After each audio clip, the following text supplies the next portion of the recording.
अस्सलामुअलैकुम बिस्मिल्लाहिर्रहमानिर्रहीम। आज हम एक्सरसाइज 16.2 का पार्ट 2 पढ़ेंगे। मैंने 16.1 कंप्लीट करवा दिया। ये Karachi board new mathematics book से ली गई है, ठीक है, क्लास 9 का है।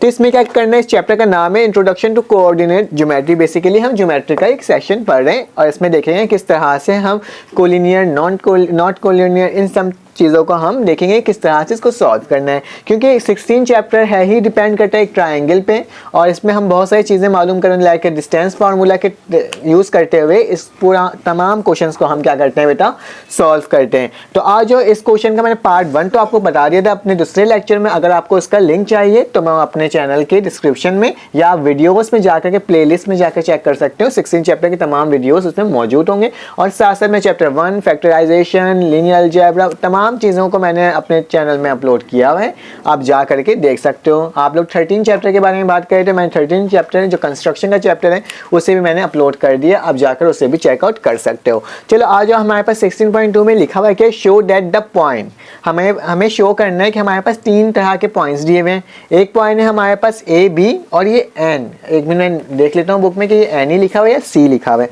ताकि हमें पता चल जाए कि ये वाकई में एन है या सी है। ठीक है, एन ही लिखा हुआ है, एन।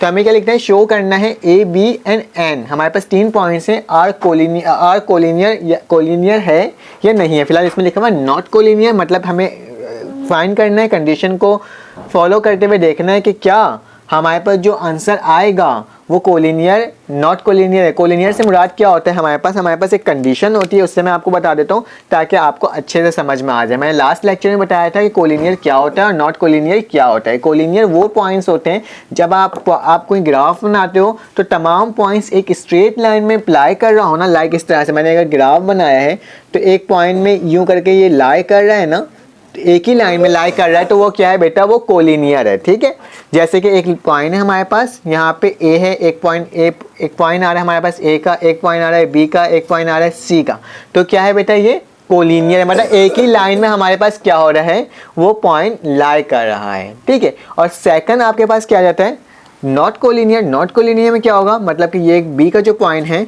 ये यहाँ पे इस स्ट्रेट लाइन में नहीं आ रहा बल्कि एक यहाँ पे आ जा रहा है, तो इसका मतलब क्या है, ये नॉट कोलिनियर है। सिंपल सा, आपको समझ में आ गया। मतलब हमारी कोई ऐसी वैल्यू अगर सेम आए तो कोलिनियर है, अगर ऐसी वैल्यू जो एक दूसरे के सेम ना आए वो क्या होगा, नॉट कोलिनियर होगा। चलें आया मैं बताता हूँ कंडीशन क्या होता है, इसको मालूम करने इस डस्टर से मैं ऐसे ही बता देता हूँ। ठीक है, ठीक है, स्टार्ट करते हैं। सबसे पहले आपने क्या करना है, एक कंडीशन होती है हमारे पास, वो कंडीशन ये होती है कि ए से लेकर एन तक का डिस्टेंस, जो भी यहाँ पे पॉइंट्स के नाम दिए हुए हैं, यहाँ पे ए लिखा हुआ है, ये एन दिया हुआ है, पहले से लेकर आखिरी तक का डिस्टेंस, मतलब ए से लेकर एन तक का डिस्टेंस किसके बराबर होना चाहिए, ए से लेके बी तक के डिस्टेंस के, ए से लेके बी तक के डिस्टेंस के। कंडीशन इसको हमें प्रूव करना होगा कि अगर ये एक दूसरे के इक्वल आ रहा होगा तो ही कोलिनियर होगा, अदरवाइज नहीं होगा। ए से लेके बी तक का डिस्टेंस और फिर बी से लेके एन तक का डिस्टेंस, मतलब बी से लेके एन तक का डिस्टेंस। इसका मतलब होता है, मॉड लगा देते हैं, ऊपर डैश लगा देते हैं, इसका मतलब हम डिस्टेंस निकाल रहे हैं। ठीक है, बिल्कुल बिगनर लेवल में लेके चले गए हो, क्योंकि फर्स्ट लेक्चर को अगर आपने देखा नहीं तो यहाँ से भी आपको इतना समझ में आ जाएगा, सही समझ में आ जाएगा, आप आराम से कर लोगे। ठीक है, ए से लेके एन तक का डिस्टेंस, ए से लेके एन तक का डिस्टेंस वो बराबर होना चाहिए, इक्वल होना चाहिए ए से लेके बी और बी से लेके एन तक का। बी से लेके एन तक का जब हम सम करेंगे, अगर यहाँ पे कोई वैल्यू आती है 10 तो यहाँ की वैल्यू क्या आनी चाहिए, 5 आनी चाहिए, +5 किसके बराबर हो जाएगा, वो 10 के। मतलब दोनों इक्वल आनी चाहिए तो ही हमारी कंडीशन सेटिस्फाई करेगी, किसके लिए, कोलिनियर के लिए। ठीक है, इतना तो आपको समझ में आ गया होगा। मैं बिल्कुल बेसिक लेवल में जाके आपको बताया है कि ये होता है कोलिनियर। ठीक है, तो उसके लिए हमें कुछ मालूम करना पड़ेगा, ये हमें डिस्टेंस फार्मूला से इसे सॉल्व करना होगा। तो आज और सबसे पहले हम क्या लिखेंगे, सोल्यूशन लिखेंगे। सोल्यूशन लिखने के बाद बेटा सबसे पहले हम क्या मालूम, हमारे पास जो पॉइंट्स दी हुई है ना, हम उससे पहले लिख लेते हैं अपने क्वेश्चन, अपने आंसर में। एक की पॉइंट हमें क्या दिया हुआ है, -1, 0। दूसरा पॉइंट हमें क्या दिया हुआ है, बी की वैल्यू दी हुई है 1, 0, और तीसरा पॉइंट जो हमें दिया हुआ है 0, √3। बेसिकली आपको ये पता होना चाहिए कि हमारे पास पहली वाली वैल्यू क्या होती है, एक्स कोऑर्डिनेट की होती है, और दूसरी वाली वैल्यू क्या होती है, वाई की होती है, वाई कोऑर्डिनेट की होती है। एक्स और वाई, पहली वैल्यू कौन सी होगी, एक्स की, दूसरी वाली वैल्यू कौन सी होगी, वाई की होगी। ठीक है, तो आपको मैं एक और चीज़ बता देता हूँ ताकि आपको और चीज़ क्लियर हो जाए कि डिस्टेंस फार्मूला होता क्या है, ठीक है। तो डिस्टेंस फार्मूला बड़ा डी से हम डोनेट करते हैं डिस्टेंस, और डिस्टेंस फार्मूला होता है हमारे पास बेटा x2 माइनस x1 का square plus y2 minus y1 का होल स्क्वायर। ये क्या होता है बेटा, हमारे पास डिस्टेंस फार्मूला होता है। मतलब x2 की वैल्यू को माइनस कर दें x1 से, फिर उसका होल स्क्वायर ले लें तो वो क्या होगा, और उसको फिर प्लस कर दें उसके साथ, तो हमारे पास क्या हो जाएगा, डिस्टेंस फार्मूला हो जाएगा। तो मैंने ये आपको इसलिए बताया ताकि आप इसमें से x y की वैल्यू को फाइंड आउट आराम से कर लो। चलो और नेक्स्ट हम स्टार्ट करते हैं और इसको सॉल्व करना स्टार्ट कर देते हैं। स्टार्ट करते हैं। इसको स्टार्ट करने का तरीका क्या है, सबसे पहले आपने क्या फाइंड करना है, आपने फाइंड करना है सबसे पहले आप कंडीशन लिख दो। कंडीशन क्या होता है, ए एन किसके बराबर होना चाहिए, ए बी के, और बी और प्लस का हो जाना चाहिए बी एन के। तो मतलब सिंपल आप यहाँ पे कंडीशन लिख दो, ए एन जो है वो बराबर होना चाहिए किसके बेटा, ए और बी के, ठीक है, और वो किसका सम होना चाहिए, बी और एन के, ठीक है। ये हमने कंडीशन देखा था, इसी कंडीशन के अकॉर्डिंग हमें सॉल्व करना है। इसको इक्वेशन नंबर 1 दे दो आप, ठीक है। अब आपने क्या करना है बेटा, सबसे पहले हमें फाइंड करना होगा ए एन को। तो लिख देना यहाँ पे इंग्लिश में एक वर्ड लिख देना, first we will find A N का क्या कर रहे हैं हम, डिस्टेंस निकाल रहे हैं। अब ए एन का डिस्टेंस निकालने के लिए क्या करना होगा हमें, सबसे पहले हमें ए और एन के एक्स वाई की वैल्यू को मालूम करना होगा। तो ए की वैल्यू हमारे पास क्या है, ए की वैल्यू हमारे पास है -1,0, ये ए की वैल्यू है। जबकि एन की वैल्यू क्या है बेटा, एन का हमें देखना है, तो एन हम यहाँ पे देखेंगे, एन की वैल्यू हमारे पास 0,√3, ठीक है। पहली वाली वैल्यू जो होती है हमारे पास वो होती है x1, दूसरी वैल्यू क्या होती है y1। यहाँ पे देख लो, यहाँ पे ये x2 हो जाएगा और यहाँ पे हो जाएगा ये y2, क्योंकि हमें किसी और नाम से ही लेना होगा ना। एक x1 हो गया तो x2 हो गया, एक y1 हो गया तो दूसरा क्या हो गया, y2 हो गया। यहाँ तक ठीक है बेटा, कोई मसला नहीं। अब क्या करेंगे, हम डिस्टेंस फार्मूला के अकॉर्डिंग इसको सॉल्व कर लेंगे। तो लिखेंगे फार्मूला, सबसे पहले लिख लेंगे फार्मूला हमारे पास क्या होता है, d बराबर होता है, वहाँ बताने के लिए मैंने लिखा था, यहाँ पे मैं ऑफिशियली काम कर रहे हैं, ठीक है। d बराबर होता है x2 माइनस x1 का whole square plus y2 minus y1 का होल स्क्वायर, ठीक है। हमने दो स्क्वायर वाली टर्म ले लिए। अब जल्दी से हम x2 की वैल्यू पुट करेंगे और x1 की, फिर उसका होल स्क्वायर ले लेंगे, उसी तरह से इसको भी करेंगे। तो हम d की जगह बेटा ये लिख सकते हैं an, क्योंकि हम an का ही डिस्टेंस निकाल लेना। तो हम एक काम कर देते हैं, हम ये लिख देते हैं a और n लिख देते हैं, और डिस्टेंस की जगह d की जगह हमने ये लिख दिया। हमने रूट वैसे ही लिख दिया। x2 की वैल्यू क्या है बेटा, x2 की वैल्यू हमारे पास ये 0 है, तो मैंने 0 लिख दिया। फिर निशान है माइनस का, मैंने माइनस लिख दिया, और फिर उसके बाद लिखा हुआ फार्मूला में x1, तो x1 की वैल्यू क्या है, -1, तो मैं लिख देता हूँ -1, और फिर उसके ऊपर क्या लगा देता हूँ, स्क्वायर लगा देता हूँ, क्योंकि हमारे क्या है स्क्वायर दिया हुआ। चाहो तो इसको लार्ज ब्रैकेट भी कर सकते हो ताकि डिफ्रेंशिएट हो जाए कि आपने एक स्मॉल ब्रैकेट अंदर लगाया हुआ है, ठीक है। फिर इसका कौन सा निशान है, प्लस का निशान है, मैंने प्लस लिख दिया। और फिर क्या करना है बेटा, y2 की वैल्यू देखनी है। y2 की वैल्यू क्या है हमारे पास, √3, ठीक है। और फिर उसके बाद क्या लिखा हुआ है बेटा, उसके बाद हमारे पास लिखा हुआ है y2 के बाद माइनस का निशान है, माइनस लिखा, फिर y1 हमारे पास क्या है, y1 हमारे पास फिर 0 आ गया, हम 0 लिख देते हैं और इसको क्लोज कर देते हैं, ठीक है। अब आपने क्या करना है बेटा, अब आपने इसको अंदर की वैल्यू को सॉल्व करनी है, और स्क्वायर लगाओ तो स्क्वायर को तो वैसे ही रखेंगे। आ जाओ करते हैं, सिंपल इसको सॉल्व करते हैं। मैं इसको मिटा देता हूँ और आगे लिख देता हूँ, ठीक है। डस्टर तो नहीं है, डायरेक्ट लिख देता हूँ, ठीक है। अब आपने क्या करना है बेटा, अब आपने इसको मज़ीद सॉल्व करना है। हमारे पास क्या है, ए एन वैसे ही लिखेंगे जैसे लिखा हुआ था, डिस्टेंस हम ए एन का निकाल लें, फिर इसके बाद अंडर रूट का निशान है, तो अंडर रूट का निशान तो वैसे ही लगेगा।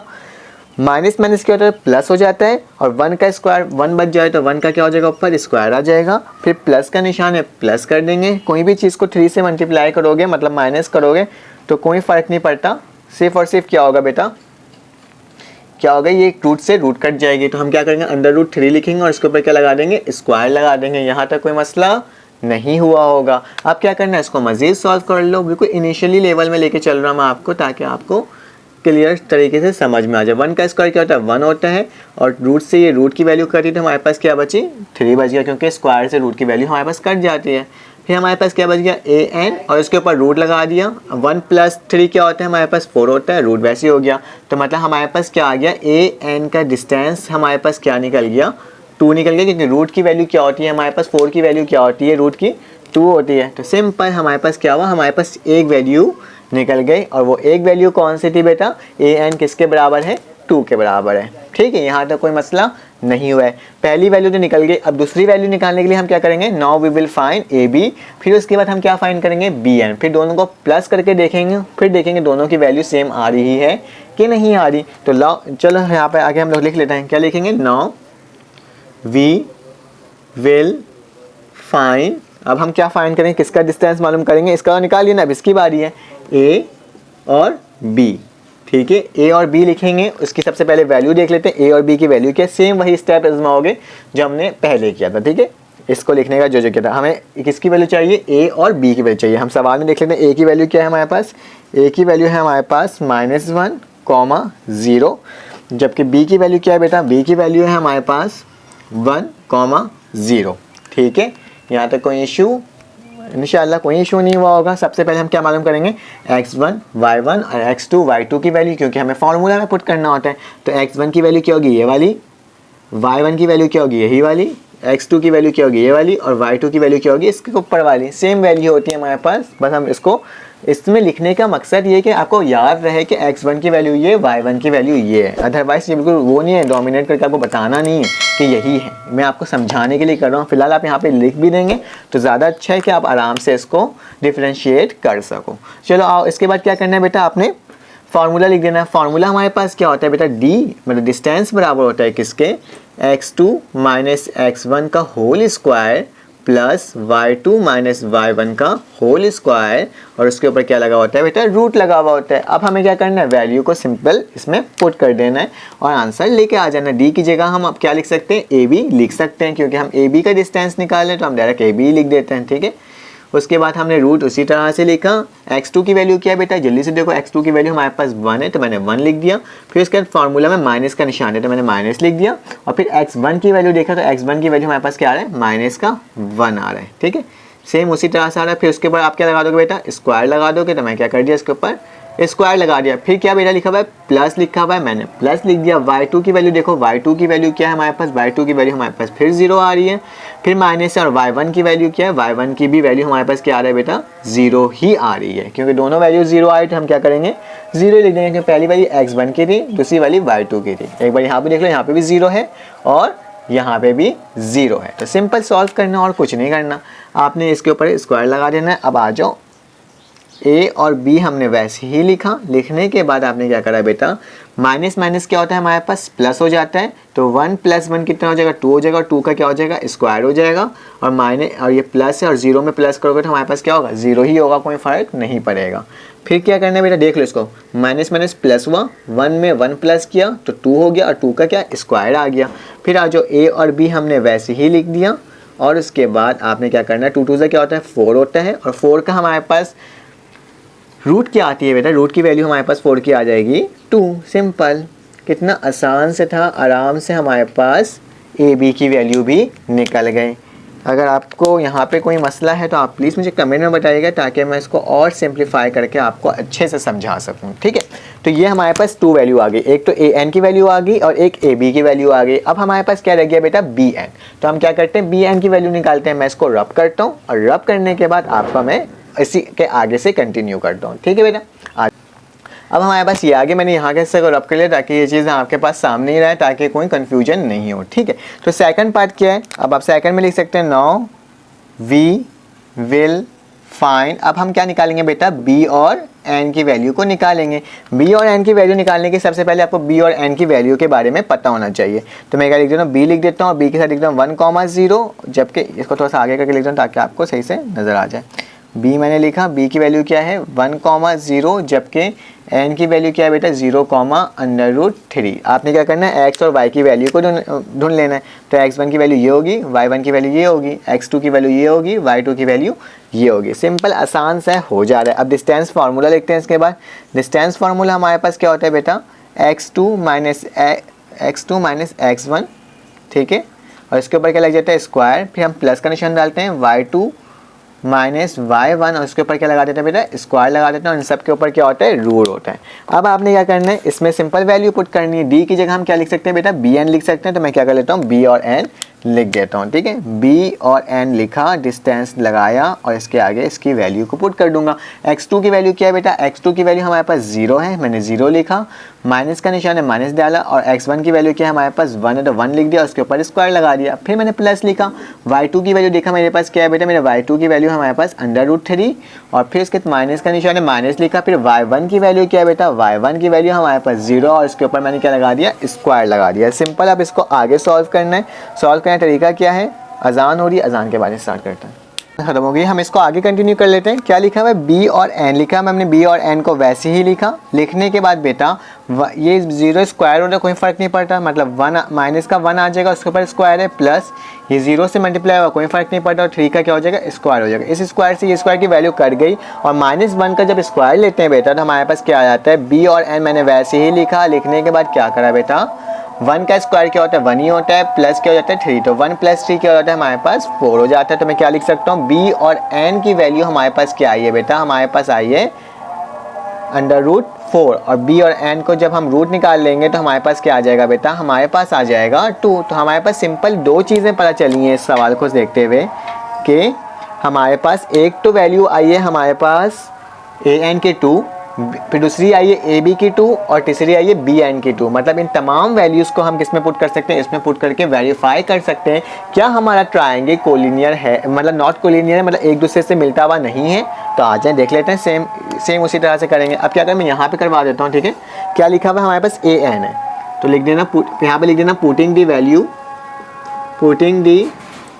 वैल्यू ऑफ an, हमारे पास an था, फिर उसके बाद क्या था बेटा, an के बाद पहले हमारे पास bn था, पहले हमारे पास an था, फिर उसके बाद ab था और फिर bn था। तो an, फिर इसके बाद मैं क्या लिखूंगा, फिर इसके बाद लिख लूँगा ab, और ab के बाद हमने जो लास्ट वैल्यू निकाली थी, कौन सी निकाली थी, bn की वैल्यू निकाली थी, bn। तो हम क्या करेंगे, इसको पुट करेंगे किसमें, इन इक्वेशन 1। तो इक्वेशन 1 में हमने इसको क्या कर देना है, वैल्यू को पुट कर लेना। तो इसको पुट करने का तरीका क्या होगा, बहुत आसान तरीका होगा, देख लो। क्या है हमारे पास, इक्वेशन 1 बिकम आ गया, इक्वेशन 1 हमने ये लिख दिया। इक्वेशन 1 में क्या है, an है, तो an की वैल्यू क्या आई थी बेटा, 2 आई थी, तो मैंने 2 लिख दिया। फिर इसके इक्वल टू का निशान है, ab की वैल्यू क्या है, ab की वैल्यू भी हमारे पास 2 आई है, फिर प्लस का निशान है, मैंने प्लस डाला, और फिर bn की वैल्यू क्या आई है बेटा, 2 आई है। तो क्या हो जाएगा हमारे पास 2 + 4, क्या 2 इक्वल है 4 के, नहीं, हमें क्या निकालना था, नॉट कोलिनियर निकालना था। तो नॉट कोलिनियर में क्या कंडीशन में बताई थी कि इन दोनों की वैल्यू क्या होनी चाहिए, इक्वल नहीं आनी चाहिए। अगर इक्वल नहीं आएगी तो क्या है बेटा, वो नॉट कोलिनियर है। तो मतलब ये हमारा वेरीफाई हो गया। आप यहाँ पे लिख सकते हो आखिरी में नॉट कोलिनियर, मतलब ये वाली जो टर्म हमारे पास आई है वो क्या है, नॉट कोलिनियर है। आए इसके क्वेश्चन में 2 या 3 सॉल्व करते हैं। उसमें क्या लिखा हुआ है, इक्वल ट्राइंगल के बारे में लिखा हुआ है, उसके बारे में पढ़ते हैं, एंड देन फिर इस लेक्चर को हम वाइंड अप करेंगे, ठीक है, वाइंड अप करेंगे। अब हमारे पास क्वेश्चन नंबर बेटा 3 आ गया, ठीक है। क्वेश्चन नंबर 3 है, तो 3 में क्या लिखा हुआ है, show the point L M N। हमारे पास 3 तरह के पॉइंट्स दिए हुए हैं और उसको बताने के वो इक्विलेटरल ट्रायंगल है कि नहीं है, मतलब इक्वल ट्रायंगल है कि नहीं है। इक्विलेटरल अब बोलो और इस तरह से बोलो, मतलब किस तरह से एक ट्रायंगल है हमारे पास, ठीक है। उसमें क्या लिखे, उसकी वैल्यू के लिए एक का L है, एक m है और एक n है, ठीक है। L M N का एक नाम का ट्रायंगल है। आपको मालूम करना है कि ये सारे जो इसके साइड्स हैं वो इक्वल हैं कि नहीं है। मतलब अगर L M से लेकर L तक का डिस्टेंस, मतलब L से लेकर M तक का डिस्टेंस क्या होना चाहिए बेटा, इक्वल होना चाहिए। कहाँ से कहाँ तक का, M से लेके N तक का। इसकी कंडीशन बता रहा हूँ, ठीक है। M से लेके N तक का, तो सही से लिख देता हूँ। और फिर n से लेकर l तक का भी डिस्टेंस एक दूसरे से क्या होना चाहिए, इक्वल होना चाहिए। मतलब एक ही वैल्यू दोनों की, अगर ये 2 सेंटीमीटर के तो ये भी 2 का होना चाहिए और ये भी 2 का होना चाहिए। मतलब 2 की वैल्यू 2 के बराबर और 2 के बराबर होनी चाहिए, तभी हम क्या बोल सकते हैं कि ये जो ट्रायंगल हमारे पास है वो क्या है, इक्विलेटरल ट्रायंगल है। तो आ जाए इसको हम वेरीफाई करते हैं और सॉल्व करके देखते हैं कि किस तरह से ये वैल्यू फाइंड कर सकते हैं। तो लिखा हुआ है जो पॉइंट्स दिए हैं, सबसे पहले तो उस पॉइंट्स को लिख दो। हमारे पास L लिखा हुआ है, L किसके बराबर है ज़रा बेटा, 0, √3। फिर क्या लिखा हुआ है हमारे पास, M लिखा हुआ है, हमने M वैसे लिखा, ये किसके बराबर है, -1, 0 के।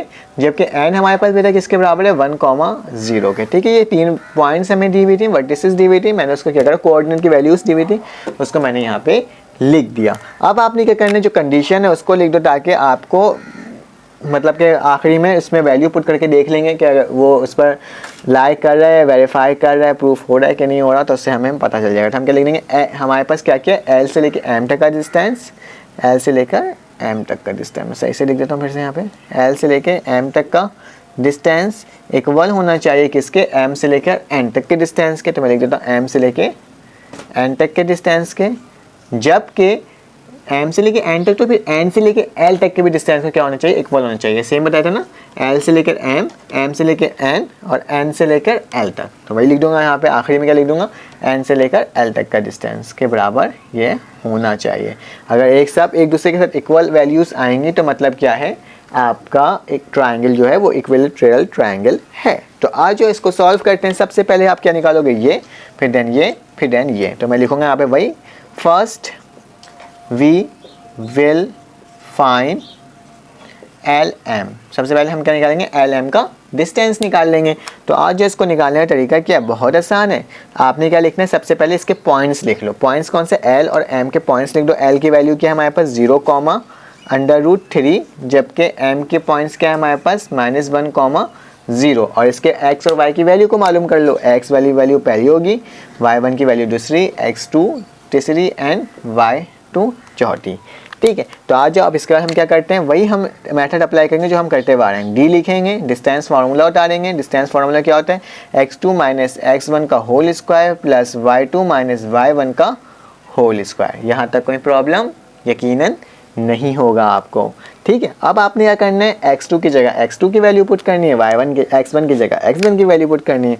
तो हम इस d की जगह ये लिख सकते हैं जो हम निकाल लें, l और m। तो मैं वही लिख देता हूँ, l और बेटा m लिख दिया।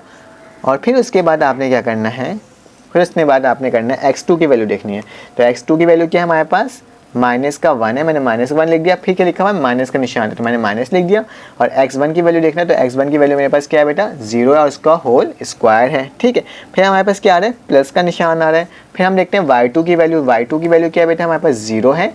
फिर कौन सा निशान है, माइनस का निशान है। और फिर y1 की वैल्यू क्या है बेटा, √3 है। तो मैं क्या लिख देता हूँ, √3 लिख देता हूँ, डायरेक्टली लिख देता हूँ √3। और इसके ऊपर क्या आ जाएगा बेटा, स्क्वायर आ जाएगा। सिंपल, आसान सा था, कोई मुश्किल नहीं था। अब आपने क्या करना है, अब आपने अंदर वाली जो वैल्यू आ रही है उसे और सिंप्लीफाई कर लेना है। तो सिंप्लीफाई करने का तरीका क्या होगा बेटा, बहुत आसान है हमारे पास। आपने लिखना है एल एम, वैसे ही लिखा। लिखने के बाद आपने क्या करना है बेटा, 1 बच रहा, 1 में से 0 माइनस होगा तो हमारे पास माइनस का 1 ही बचेगा, कोई फ़र्क नहीं पहुंचेगा। तो मैंने उसको वैसे ही लिख दिया। फिर हमारे पास प्लस लिखा हुआ है, ये इससे माइनस होगा तो हमारे पास कुछ नहीं बचेगा। हमारे पास क्या बचेगा, सेम टू सेम वही चीज़ बच जाएगा जो अंदर वाली वैल्यू लिखी हुई होगी। तो मैंने वही वाली वैल्यू को अंदर लिख दिया, -3 √3। अब क्या करना है बेटा, अब इसको मज़ीद सॉल्व कर लेना है। तो इसको मैं इस चीज़ को मिटा करके बाकी चीज़ें लिख देता हूँ, ठीक है, ताकि आपका सही समझ। ठीक है, तो क्या कर रहा हूँ मैं, एल एम, हमने क्या करना है, इसके आगे लिख देना क्या है, हमारे पास एक दिया एल एम आ गया। तो हमने क्या लिख देंगे बेटा, एल एम वैसे ही लिख देंगे। मैं बार बार इसको एल एन कर दे रहा हूँ, एल एम मैंने वैसे ही लिख देना है। और लिखने के बाद बेटा आपने क्या करना है, रूट की वैल्यू को वैसे ही डालना है। आपने क्या करना है, उसके बाद 1 का स्क्वायर क्या होगा बेटा, 1 ही होगा। तो मैं क्या लिख दूंगा, 1 लिख दूंगा। ठीक है, 1 का स्क्वायर हमारे पास 1 ही होगा और पॉजिटिव में आएगा, क्योंकि जब भी स्क्वायर इवन में होता है तो हमारे पास अंदर वाली वैल्यू क्या आती है, पॉजिटिव में आती है। तो मैं क्या लिख दूंगा बेटा, 1 पॉजिटिव में लिख दूंगा। फिर इसके बाद क्या करना है बेटा, ये रूट से इसकी रूट की वैल्यू कट गई थी और पावर इवन में था तो हमारे पास क्या बचा, ये भी पॉजिटिव में आ गया। तो पॉजिटिव का क्या आ जाएगा, 3 आ जाएगा। तो हमारे पास क्या हुआ, एल एम को मैंने वैसे ही लिखा। लिखने के बाद 1 + 3 क्या होता है बेटा, 1 + 3 हमारे पास होता है 4। और 4 का रूट जो हमारे पास आता है बेटा, 4 का रूट हमारे पास आता है 2। तो हमारे पास फिर एक वैल्यू कौन सी आ रही है, एल एम की वैल्यू क्या आ रही है, 2 आ रही है। इसको हमने निकाल लिया। अब हम क्या फाइंड करेंगे, यहाँ पर हम फाइंड करेंगे एम एन को। तो आप यहाँ पर लिख दें, नाउ वी विल फाइंड। अब हम क्या निकाल रहे हैं बेटा, एम और एन को। तो मैं क्या लिख रहा हूँ, एम और एन का हम डिस्टेंस निकालेंगे। एम एन का डिस्टेंस निकालने से पहले आपको मालूम होना चाहिए एम एन की वैल्यू क्या है। एम एन की वैल्यू क्या है हमारे पास, एम एन की वैल्यू है हमारे पास, एम लिखा -1,0 लिख दिया, जबकि n लिखा, n की वैल्यू क्या है 1,0। ठीक है, इसमें अब x और y की वैल्यू ढूंढ लेते हैं। तो x की वैल्यू हमारे पास क्या, x1 की वैल्यू ये, y1 की वैल्यू ये, x2 की वैल्यू ये, y2 की वैल्यू ये। अब क्या करना है बेटा, अब आपने ये करना है कि आपने डिस्टेंस फार्मूला लिखना है और इस वैल्यू को पुट कर देना उसमें। तो मैंने डी को वैसे ही लिखा, लिखने के बाद मैं क्या करूँगा बेटा, डिस्टेंस फार्मूला लिखूँगा x2 माइनस x1 का whole square plus y2 minus y1 का होल स्क्वायर। ठीक है, ये दोनों के स्क्वायर जो होते हैं वो हमारे पास क्या वैल्यू लेकर आते हैं, जो वैल्यू हमारे पास होती है। तो आपने क्या करना है बेटा, अब आपने d की जगह लिख सकते हो क्या mn, तो मैं लिख देता हूँ m और n लिख दिया। और फिर उसके बाद क्या करना है बेटा, उन तमाम वैल्यूज़ को इसके अंदर पुट कर देना है। बस हम कोई दूसरा काम नहीं कर रहे हैं, हम सिर्फ और सिर्फ क्या कर रहे हैं बेटा, जो वैल्यूज़ हैं उसे हम सिर्फ और सिर्फ पुट कर रहे हैं। ठीक है, तो x2 की वैल्यू क्या है, x2 की वैल्यू हमारे पास यहाँ पे 1, मैंने क्या लिख दिया 1। फिर हमारे पास निशान कौन सा है, माइनस का है। फिर उसके x1 की वैल्यू देखना है, तो x1 की वैल्यू हमारे पास फिर से -1 आ रहा है, उसके ऊपर क्या लग जाएगा बेटा, होल का होल स्क्वायर लग जाएगा, क्योंकि फार्मूला में होल स्क्वायर लगा हुआ है। फिर प्लस लिखा, मैंने प्लस लिख दिया। फिर क्या लिखा, y2 की वैल्यू क्या है बेटा, 0 लिखा। फिर हमारे पास माइनस का निशान है और y1 की वैल्यू फिर से क्या आ रही है बेटा, 0 आ रही है, और इसके ऊपर क्या लग जाएगा, स्क्वायर लग जाएगा। आज जो इसको मजीद सॉल्व कर लेते हैं। हमने m और n वैसे ही लिखना है, और लिखने के बाद क्या करना है बेटा, 1 प्लस 1 कितना, माइनस माइनस के साथ प्लस हो जाता है, और 1 प्लस 1 क्या हो जाता है, 2 हो जाता है। 2 का क्या हो जाएगा, ऊपर स्क्वायर हो जाएगा प्लस 0। तो फिर 2 का स्क्वायर हमारे पास क्या आता है बेटा, 2 का स्क्वायर हमारे पास आता है 4, और 4 की वैल्यू क्या हो जाएगी, रूट की, हमने अभी देखा था, हमारे पास हो जाती है 2। तो हमारे पास mn की वैल्यू भी क्या आई है, सेम आई है एज इट इज जो lm की आई थी। ठीक है, तो इसको भी मैंने एक बॉक्स में लिख दिया। अब हमारे पास तीसरी वैल्यू कौन सी निकालनी है बेटा, हमें तीसरी वैल्यू निकालनी है nl की। तो nl की वैल्यू निकाल कर देखते हैं कि हमारे पास सेम वैल्यू आ रही है कि नहीं आ रही है। इसको मैं रब कर लेता हूँ, देन निकाल कर मैं आपको बताता हूँ। तो हम निकाल लेते हैं, हम इसकी वैल्यू निकाल लेते हैं। हम क्या लिखेंगे बेटा यहाँ पे, now we will find nl का क्या निकालेंगे, डिस्टेंस निकालेंगे। तो nl की वैल्यू लिख दो। nl की वैल्यू क्या है, n की वैल्यू है हमारे पास 1,0, और फिर उसके बाद क्या निकालना है, l। तो l की वैल्यू क्या है बेटा, हमारे पास 0,√3। अब क्या करना है बेटा, इसमें x और y की वैल्यू को आपने ढूंढ लेना है। तो x1 की वैल्यू क्या हो जाएगी, ये, y1 की वैल्यू ये, x2 की वैल्यू ये, और y2 की वैल्यू ये। फार्मूला हमारे पास होता है d बराबर होता है किसके बेटा, x2 माइनस x1 का whole square plus y2 minus y1 का होल स्क्वायर। तमाम वैल्यूज़ को वैसे ही लिखना है जैसे आपको ऊपर आपने मेंशन किया है। तो d की जगह क्या लिख सकते हैं हम लोग, n और l लिख सकते हैं। तो मैंने क्या लिख दिया बेटा, n और l लिख दिया, और उसके साथ क्या करूँगा, x2 की जगह वैल्यू लिखूंगा x2 की। तो x2 की वैल्यू हमारे पास 0 है, फिर माइनस का निशान, x1 की वैल्यू हमारे पास क्या बेटा 1, और उसका क्या हो जाएगा, होल स्क्वायर। फिर हमें क्या लिखना है, प्लस लिखना है। y2 की वैल्यू क्या है, y2 की वैल्यू हमारे पास है √3, फिर माइनस का निशान है, माइनस लिखा। फिर हमारे पास y1 की वैल्यू क्या है बेटा 0, और उसका क्या हो जाएगा, होल स्क्वायर हो जाएगा। सिंपल, ये सब हमने कर लिया आराम से, इसलिए हमें इतना कोई प्रॉब्लम भी इसमें पेश नहीं आएगा। ठीक है, जब -1 बचा है तो -1 लिखा, उसके ऊपर होल स्क्वायर लिख दिया। इसमें से क्या बचा है बेटा, √3 बचा, उसके ऊपर क्या लगा दिया, होल स्क्वायर। स्क्वायर से रूट का था, तो हमारे पास क्या बचा है बेटा, nl की वैल्यू हमारे पास जो बची है 1 के ऊपर स्क्वायर लगा हुआ था, हमारे पास 1 ही बचेगी, और इसमें क्या बच गया, 3 बच गया। तो हमारे पास क्या आ गया बेटा, nl 4, और 4 की वैल्यू क्या होती है हमारे पास, 4 की वैल्यू हमारे पास क्या होती है, n, यहीं पर लिख देता हूँ बेटा nl। ठीक है, 4 की वैल्यू हमारे पास क्या आ जाएगी, 2 आ जाएगी। तो मतलब हमने तीनों वैल्यू निकाली, और तीनों वैल्यू क्या आई बेटा, तीनों वैल्यू हमारे पास सेम आई। एक कौन सी वैल्यू आई थी, एक lm की वैल्यू आई थी 2, फिर दूसरी आई थी mn की वैल्यू 2, और तीसरी आई nl की वैल्यू 2। तो हमारी जो कंडीशन थी फर्स्ट वाली वैल्यू lm, mn और nl की वैल्यू हमारे पास क्या आई, सेम आई। तो आप क्या लिख सकते हो लास्ट में, आप लास्ट में ये लिख सकते हो, हैंस, बल्कि इस तरह से लिख दो, पहले आप वैल्यू को पुट कर दो। The value, putting the value of lm, mn and nl, यहाँ पे लिख देना putting the value of lm, और कौन सा था बेटा mn, और आखिरी कौन सा था बेटा nl, इन इक्वेशन 1। आप क्या करो, इन तमाम वैल्यू को क्या करो बेटा, इक्वेशन नंबर 1 में पुट कर दो। तो मैं ये तमाम वैल्यू को इक्वेशन नंबर पुट में 1 कर देता हूँ। इक्वेशन नंबर 1 क्या था, हमारे पास यही था ना, तो हम इसी को लिख देना। पहले हमारे पास क्या आ जाएगा, lm की वैल्यू क्या आई है, हमारे पास 2 आई है, इक्वल टू का निशान है। फिर हमारे पास mn है, mn की वैल्यू भी हमारे पास 2 आई है, फिर इक्वल टू का निशान है, और हमारे पास जो लास्ट वाली वैल्यू है nl की, वो भी क्या आई है, 2 आई है। तो मतलब तीनों वैल्यू हमारे पास क्या आई है, सेम आई है। तो हैंस, तो आप ये लिख सकते हो, hence lm equal to mn equal to nl। तो ये सारी वैल्यू सेम हैं, तो हमारे पास क्या the required triangle eight required point is a equilateral triangle. तो बस यहाँ पे लिख दो ना, हेंस